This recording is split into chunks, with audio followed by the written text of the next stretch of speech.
ng bayan, maasahan anumang panahon.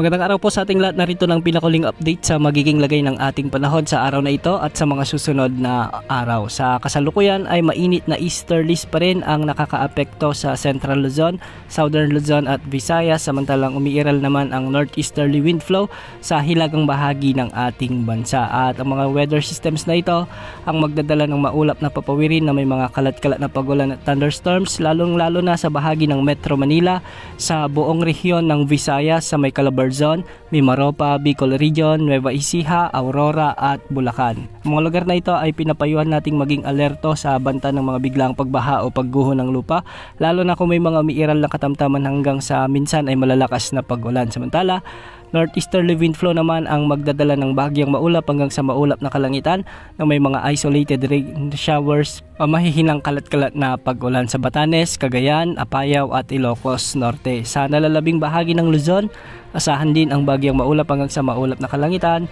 na may mga isolated rain showers and thunderstorms. Dulot naman ito ng easterlies, kaya posible din ang banta ng mga biglang pagbaha o pagguho ng lupa kung may mga umiiral na severe thunderstorm. Samantala, sa buong Mindanao naman may mga kalat-kalat na pag-ulan ngayon at dulot ito ng mga localized thunderstorms. At mag-ingat pa rin po sa banta ng mga biglang pagbaha o pagguho ng lupa, lalo na kung may mga umiiral na severe thunderstorms. Para sa lagay ng mga pag-alon sa ating karagatan, sa mga karagatang sakop ng extreme northern Luzon, posible ang mga pag-alon hanggang 2.1 meters. Sa Visayas at nalalabing bahagi ng Luzon ay posible naman ang mga pag-alon hanggang 1.8 meters.